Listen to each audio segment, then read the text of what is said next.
예, 안녕하십니까. 니체의 자라투스트라는 이렇게 말했다. 독일어 원서로 한번 읽어볼까 하는 수업입니다. 물론 독일어 어렵습니다. 어렵다고 피할 수도 없습니다. 니체가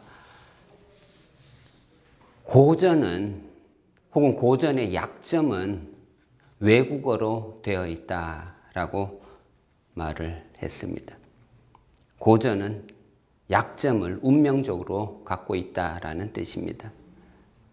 그래서 니체도 그리스어니 라틴어니 불어니 열심히 공부했습니다. 대부분의 천재 철학자들은 외국어를 능통하게 했습니다. 물론 자국어에 대한 긍지가 없는 것은 아닙니다. 굉장한 긍지를 갖고 있지만 자국어가 만들어내는 그 세계관을 더 확장시키고 넓혀가기 위해서는 외국어의 도움이 필요하다는 뜻입니다. 특히 저는 철학을 위해서라면 독일어가 어떨까 하고 추천하고 싶습니다. 대부분의 유명한 철학자들은 독일 사람들이었습니다. 제가 대학생 시절에 제일 먼저 접했던 철학자라면 칼 마르크스입니다. 저희 세대에서는 소위 386 세대는 데모를 많이 했던 학생들이었는데 그 시절에 우리들은 항상 모이기만 하면 토론했습니다. 함께 사는 게 무엇인지, 재산을 공유한다는 것이 어떤 의미인지, 사회 복지가 어떤 가치를 갖고 있는 것인지, 재산의 재분배가 어떤 뜻인지 등등 우리가 알고 있는 공산주의 이론과는 좀 다른, 즉 칼 마르크스의 책을 직접 들여다보면은 어떤 혁명 이론이 아니라 자본주의의 한계를 지적하고 자본주의가 나아가야 할 방향을 제시해주는 정말 영리한, 정말 천재적인 철학자였습니다. 다만 자본주의 입장에서 보면은 나쁜 철학입니다. 위험한 철학입니다. 하지만 우리 세대는 그런 것을 공부했습니다. 저는 칼 마르크스의 전집을 사왔을 때 아버님이 놀랐던 기억도 납니다. 아버지가 놀라서 그 전집 거의 50권이나 되는 시커먼 책을 지하로 내려보내고 지하에 또 캐비넷까지 장만하셔서 그 캐비넷 안에다가 다 집어넣어 버리는, 왜냐하면 그때 당시에 그 책들은 금서였기 때문입니다. 어쨌거나 독일어, 이렇게 광대한 철학의 언어, 혹은 독일이라는 나라는 문학의 나라이기도 하고 우리가 이번 학기에 읽고자 하는 니체 또한 문학과 철학을 넘나드는 정말 언어의 천재라고 할 수 있는데, 철학을 문학으로 하고 문학을 철학으로 다룰 줄 아는 이 기술, 그 대가의 언어들을 한번 맛보고자 하는 것입니다. 마련한 강의 노트를 들여다보면 일단 제목을 살펴보면 알조 슈프라크 자라투스트라라고 되어 있습니다. 알조 하면은 알레라는 말과 알레, 준매, 총, 모든 이것을 두 개를 합쳐서 알조라는 말이 탄생한 것입니다. 그래서 그러므로 따라서 앞에 뭔가가 있었을 텐데 그것에 다 종합해서 라는 뜻입니다. 알조. 그 다음에 슈프라크는 과거 형태이고 독일어는 동사가 변화가 일어납니다. 과거, 과거분사 이런 식으로 과거형인데 말을 했다라는 동사 원형은 슈프레헨이라는 동사입니다. 말하다. 슈프레헨, 말하다로 번역될 수 있는 독일어는 굉장히 많습니다. 예를 들어서 자겐이라는 동사도 있고, 자겐 하면은 예를 들어서 디자게 하면은 전설이 됩니다. 전설적으로 말하는 거. 이기자게 하면은 일방적으로 난 말할 테니까 넌 들어, 이런 뜻이에요. 여기서 말하는 슈프레켄은 대화의 뜻이 더 강합니다. 나도 말하고 너도 말하고 내가 하는 말 너가 이해해서 너가 또 대답해주고 이런 게 슈프레켄입니다. 디알로그에 해당하는 슈프레켄. 따라서 말했다. 누가? 자라투스트라는 니체가 특별하게 정의를 내려놓지 않았습니다. 물론 우리는 압니다. 위키페디아나 SNS를 뒤져보면 자라투스트라가 조로아스터교의 창시자이고 조로아스터교의 신이라는 거 다 압니다. 하지만 니체 스스로는 그것에 대해서 한마디도 하지 않았으니까 우리는 그것에 대해서 말할 필요가 없습니다. 철학자 스스로가 논쟁을 하지 않았다면 그것은 논쟁거리가 되지 않습니다. 저는 몇 번 여러 강의에서 몇 번 언급했는데 예를 들어서 이거 예입니다. 이동용이가 홍길동전을 썼다. 그러면 굳이 과거에 허균이라는 작가가 있었는데 허균의 홍길동전에서는 홍길동이 이런 인물이었는데 하고 따질 필요가 없습니다. 내가 소설 안에 이런 주인공을 언급해갖고 인물화하고 성격화하고 있다면 거기에 집중해 주면 됩니다. 이동용의 홍길동론하고 누군가가 연구해서 책을 내주면 되는 것입니다. 과거가 어떻게 했다. 과거의 정의가 어떠했다. 그런 거 다 쓸모없습니다. 이제 우리는 귀를 기울여야 합니다. 니체가 자라투스트라라는 인물을 가지고 무슨 말을 하고 있는지 마음의 문을 열고 받아들여야 하는 상황이 벌어집니다. 그 다음 부제목으로는 아인부. 아인이라는 말은 영어의 어에 해당하는 혹은 언에 해당하는 부정관사입니다. 관사가 두 가지가 있는데 정관사, 더 이런 거. 그 다음 부정관사 있어요. 독일어 문법을 공부해 본 사람은 다 알겠지만 문법 제일 먼저 독일어 배우자 하고 시작하는 순간 그날 배우는 게 데어데스 댐덴 디 데어데어디 하면서 이거 정관사가 엄청나게 복잡하게 변화가 일어나는 것을 하루 종일 배웁니다.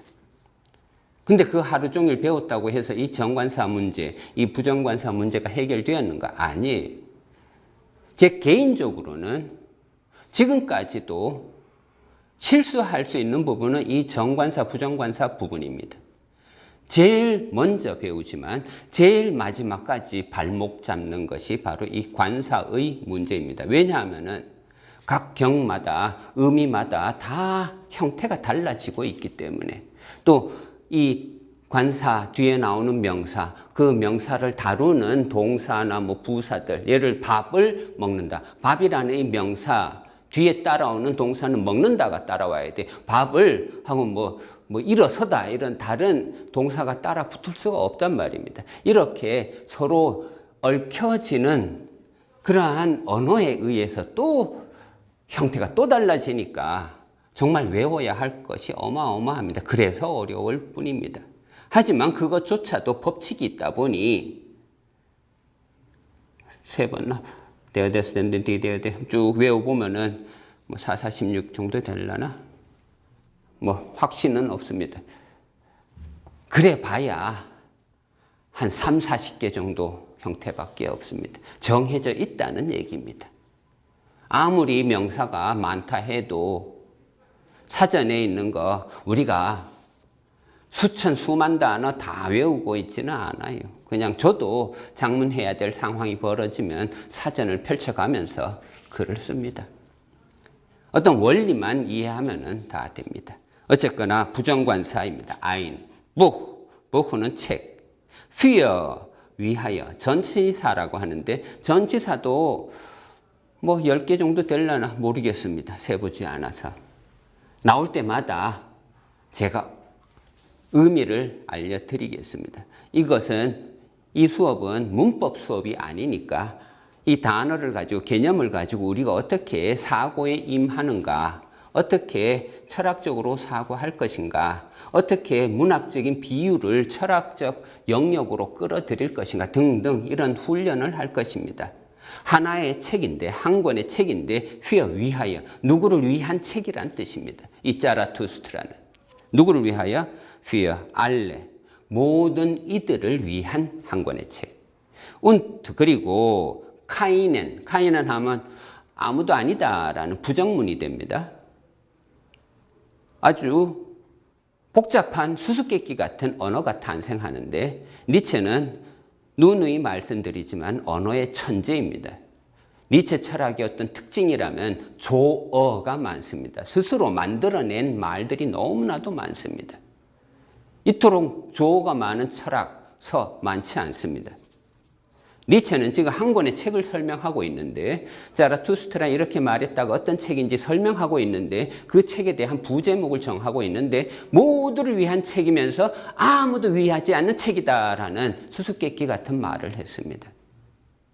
자, 알레, 모든 혹은 모두라는 제목에서는 명사화하다 보니 명사는 전부 다 대문자로 쓰게 됩니다. 독일어에서는. 그래서 대문자로 쓰여졌고 그 뒤에 카이넨 하면서 부정문을 만들어냈습니다. 아무도 위하지 않는다. 여기서 우리가 눈치채야 될 것은 하나는 복수라는 것, 플루랄, 즉 복수라는 뜻이고 모두를 위한 거라면 이 한 권은 의미가 있는 책이야. 그런 뜻이에요. 만인을 위해서라면, 이 인류를 위해서라면 자라투스트라는 유익한 책이야. 하지만 단수, 싱글, 징굴라, 이 한 사람을 위해서라면, 한 놈을 위해서라면 이 책은 쓸모없는 책이야. 예를 들어 신이 있어서 신을 위한 책이다? 그런 책이라면 성경 카논이라고 해서 사람들이 전부 다 신격화하는 책이 될 수 있겠지만 그 한 놈을 위한 책은 아니다. 누구 하나가 진리가 되어서 그 진리를 위한 책이다? 아니다 이거예요. 알조 슈프락 자라투스트라는. 단수를 위해서라면 의미 없는 책이에요. 지금 이 책에서 정답을 원한다면 실망할 것입니다. 이 책을 통해서 우리가 신성, 어떤 신을 만나고자 한다면 실망할 것입니다. 오히려 니체는 이 책과 함께 사막으로 내쫓아 버릴 것입니다. 가지고 있던 희망 다 싹을 잘라버릴 것입니다. 그래서 그의 철학은 1번 니힐리스무스라는 별명이 붙어 있습니다. 오늘 첫날이라서 몇 가지 명사들, 유명한 니체 철학 하면 항상 언급되는 개념들을 좀 살펴보고 그 다음에 이제 또 이게 원래 두 번째 수업이라서 첫 번째 그 학기, 지난 학기 때는 벌써 머릿말을 다 읽은 상태입니다. 그래서 머릿말을 요약하고 이제 본론으로 들어가는 그런 진행을 하겠습니다. 1번 니힐리스무스, 라틴어에 니힐이란 단어가 있습니다. 니힐. 니힐이 뭐냐 하면은 없을 무자. 무라는 뜻입니다. 무 할 때 우리가 조심해야 할 것이 뭐냐 하면은 아무것도 없다. 그것에 얽매이지 마세요. 이 한자어를 들여다 보아도 뭐냐? 불 위에 집단을 놓는 것입니다.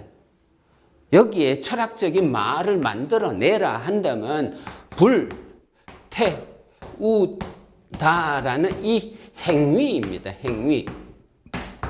허무주의, 내가 허무주의자다 한다면 허무주의자가 할 수 있는 행동이 무엇이어야 하냐 하면은 태울 수 있는가라는 능력입니다.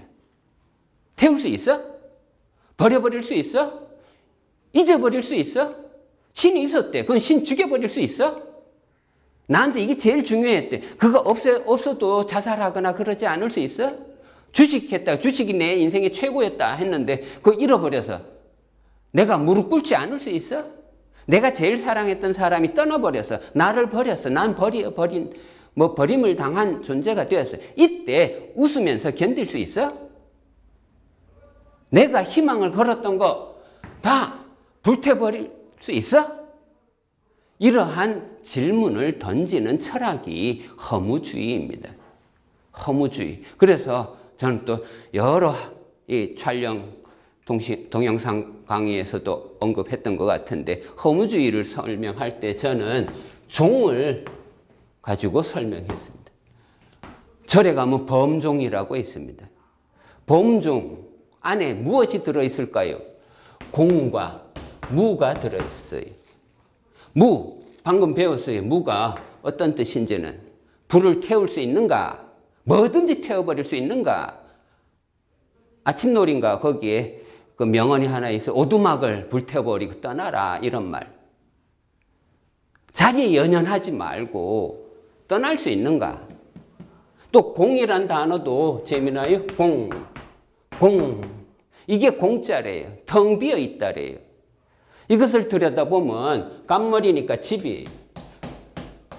집 안에 뭐가 있느냐가 중요하겠죠. 집. 이거는 뭐 석가래라고 생각하면 되고 집 안에 뭐가 들어앉아 있어요? 공이 들어앉아 있어요. 이 공이 뭔데요? 공부할 때 공짜예요. 공부하다. 장인 공짜예요. 그럼 공부한 게 들어앉아 있어야 돼. 집 안에. 내 집 안에 내가 공부한 것이 가득 차 있으면 그 공간은 텅 비어 있는 것처럼 마음이 편안해질 거예요. 어딜 가도 다 도 같을 거예요. 막힘이 하나도 없을 거예요. 내가 공부했더라면 막힘이 없을 거예요. 공자가 전하는 의미는 이거예요. 공부를 했냐? 이 공부라는 이 어려운 행위를 너 했느냐? 어렵다는 말을 하면서 회피하고 떠나려고 하고 그러지 않고 공부를 정말 직면해서 했냐? 그 질문이에요. 어저께인가 뭐 태종 이방원이라는 그 드라마를 요즘 보고 있는데 거기에 맏아들 양녕대군하고 논쟁하는 장면이 있어서 한번 말씀드립니다. 양녕대군이 맹자 공부하다가 막 외우기 힘들고 그러다가 아버지가 와서 물어봐요. 오늘 배운 거 한번 외워보라. 그랬더니 못 외워요. 그러면서 변명해요. 맏아들이 양녕대군이. 그냥 한마디만 하면 되는데 책이 중언부언하고 그럴 필요 있습니까? 태종 이방원은 어려서 맹자도 읽어보았고 공부도 스스로 해보았습니다. 그때 그 아버지가 조언을 하는 장면에서 뭐라고 말하느냐 하면 아버지는 나는 문장 하나에도 심오한 뜻이 있어서 항상 어려웠다. 어려움을 알아요. 어려움을 알지만 그 어려움 때문에 더 한 문장을 밤새워서 생각도 해보고 만약에 양녕대군의 방식으로 해석하면 어려움을 어떻게 해석하냐 하면 불평으로 넘어가 버려요. 왜 이렇게 어렵게 쓰느냐? 그냥 한마디로 정답만 얘기해 주면 될 것을. 결국에는 태종 이방원은 나중에 아직 그 이야기까지 펼쳐지지 않았지만 양녕대군을 포기하고 나중에 충명대군을 왕으로 선택하는 이런 일이 벌어집니다.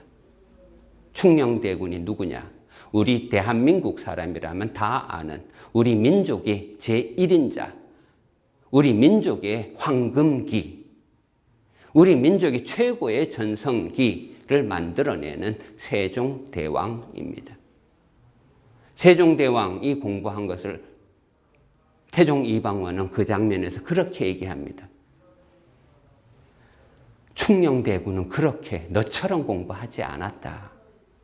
아까 말씀드렸죠. 양녕대군이 뭘 원했나요? 그냥 한마디 해답, 정답을 요구했어요. 공부할 때 우리 문제집 한번 떠올려 봅시다.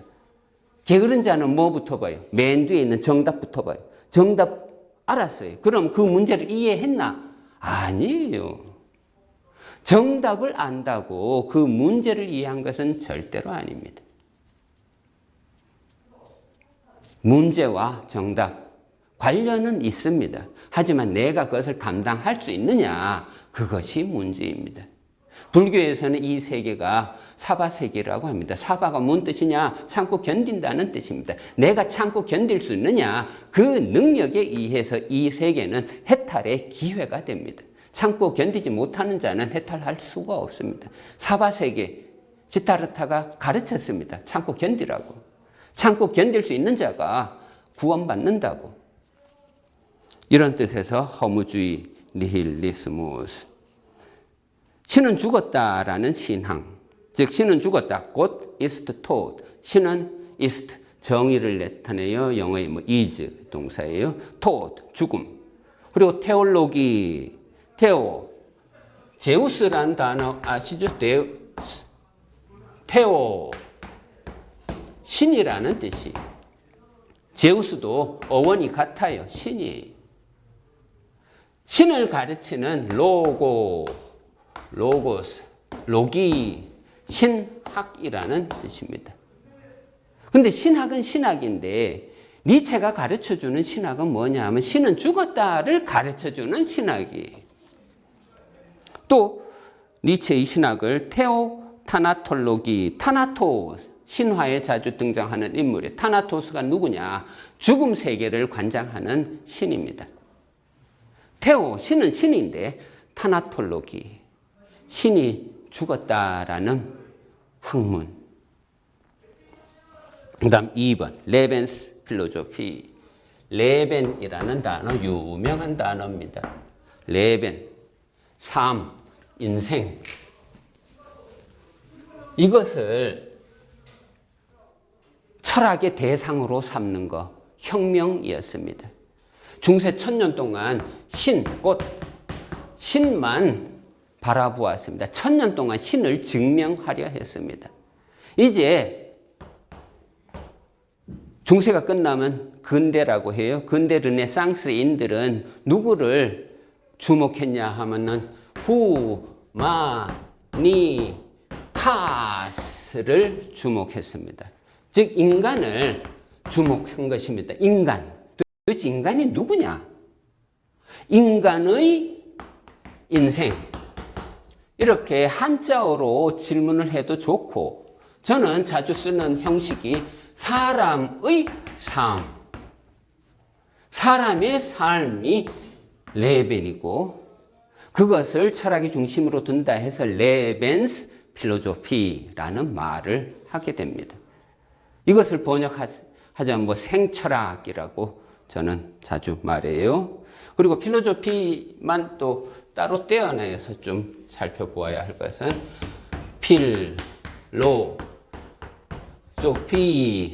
필로스와 소피아.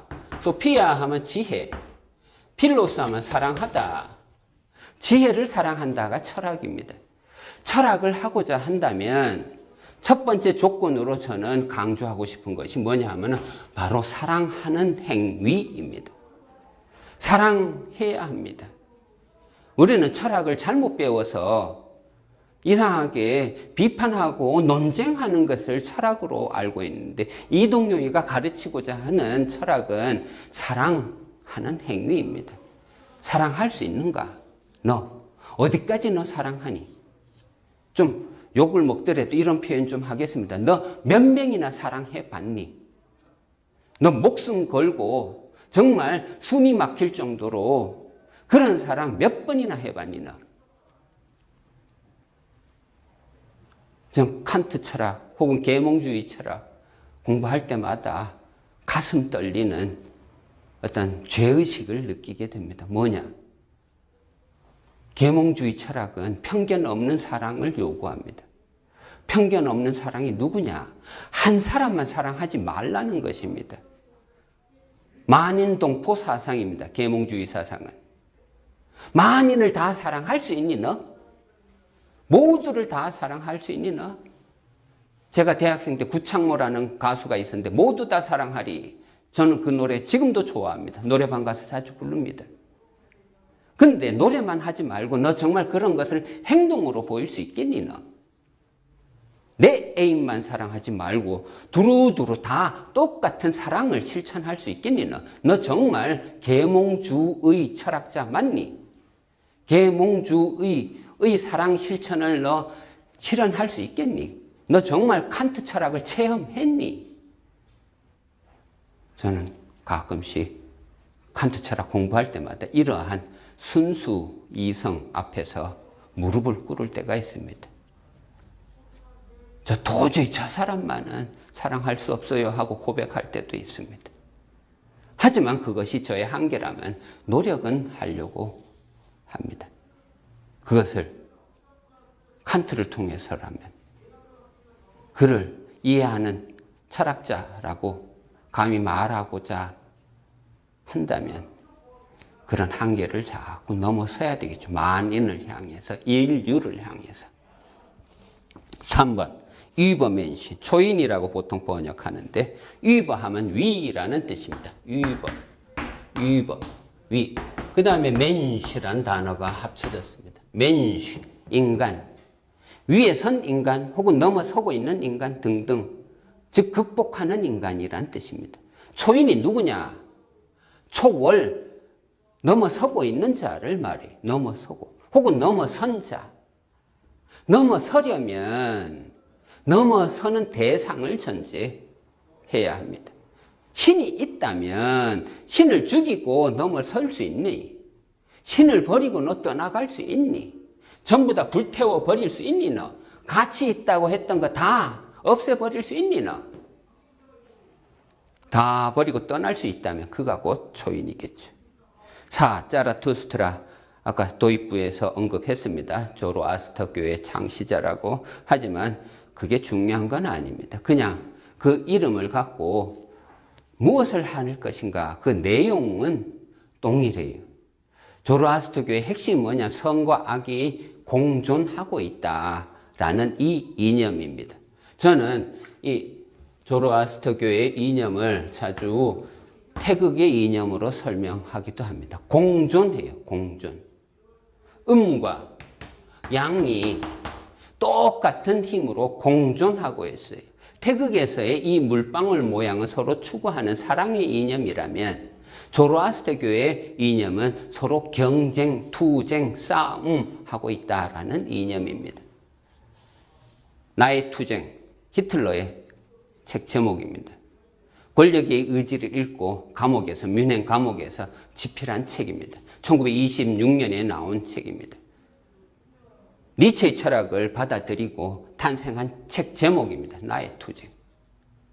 캄프라는, 캄프, 투쟁이란 단어. 조로아스터교는 선과 악이 서로 다투고 있다. 이 내용은 니체 철학의 근간을 이루고 있습니다. 뿌리를 이루고 있습니다.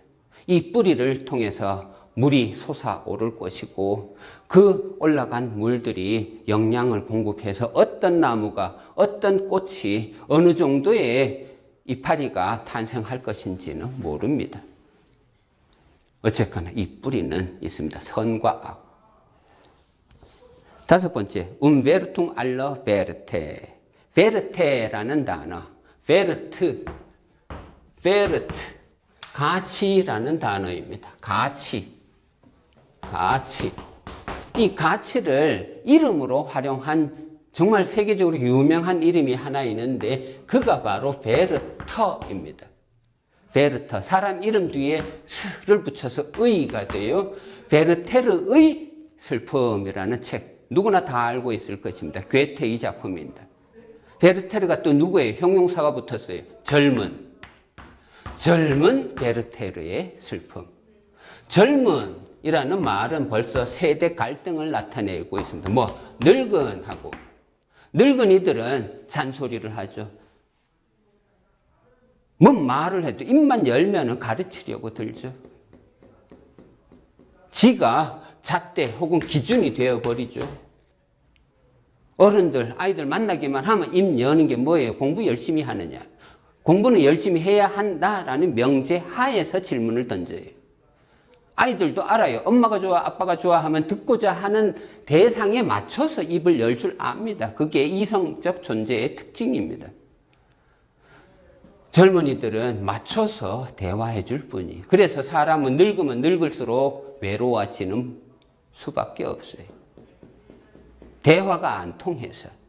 상대는 들려주고 싶은 얘기만 하고 있어서. 그것이 안 될 경우에는 혁명이 일어나요. 힘이 있으면 혁명이 가능할 거고 힘이 없으면 자살할 거예요.